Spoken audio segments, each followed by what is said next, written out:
Emilien est de retour pour une nouvelle participation dans les 12 coups de midi ce mardi 18 mars 2025 sur TF1. Cependant, la veille, le champion a été déboussolé par un des membres de la production. Jean-Luc Reichmann a lancé une semaine spéciale dans l'émission Les 12 coups de midi. L'animateur a débuté une opération SIDAction et, durant toute la semaine, le champion jouera également pour récolter des fonds en faveur de l'association. Emilien, qui a battu un record mondial, a entamé cette semaine de compétition en réalisant un gros coup ce lundi 17 mars 2025 sur l'antenne de TF1. En effet, il a signé un coup de maître à 20 000 € et a permis à l'association de remporter 25 000 €. Sa cagnotte personnelle s'est ainsi élevée à 2 162 587 €. Face à l'étoile mystérieuse, il a proposé Dave, mais sa réponse s'est révélée incorrecte. Les 12 coups de midi, l'émission perturbée, Jean-Luc Reichmann contrarié. Durant l'émission, Emilien, qui a récemment été ridiculisé par l'animateur, a tenté de répondre à une question, mais sa réflexion a été légèrement troublée.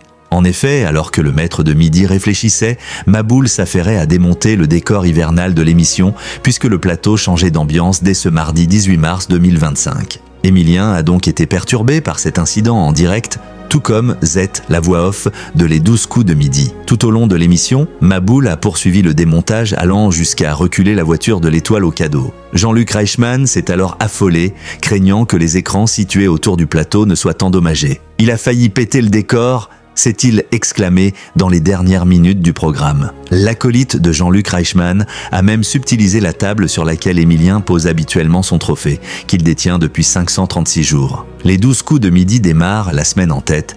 Du côté des audiences, les 12 coups de midi a captivé 2,64 millions de téléspectateurs ce lundi 17 mars 2025 entre 11h49 et 12h44, soit 35,1% de part de marché auprès des 4 ans et plus. Le programme de TF1 a atteint un pic à 3,9 millions de personnes dans les dernières minutes de l'émission. Sur une semaine, le divertissement est en baisse de 3,3 points de part d'audience. Le divertissement a fédéré 36% des femmes responsables des achats de moins de 50 ans et 31% sur les 25 sur 49 ans. Sur les plus jeunes, Jean-Luc Reichmann était puissant avec 41% sur les 4 sur 14 ans et 31% sur les 15 sur 34 ans. Cette performance a permis à la chaîne privée de se classer en tête des audiences à la mi-journée. La nouvelle victoire de Joël, qui célébrait son anniversaire dans Tout le monde veut prendre sa place, a séduit 1,76 million de téléspectateurs sur France 2, soit 20 et 1,7% de part de marché auprès des 4 ans et plus. Les 12 coups de midi est à retrouver quotidiennement à 11h50 sur TF1. Merci de nous avoir suivis. Si vous n'êtes pas encore abonné, veuillez vous abonner et activer la cloche des notifications pour ne rien rater.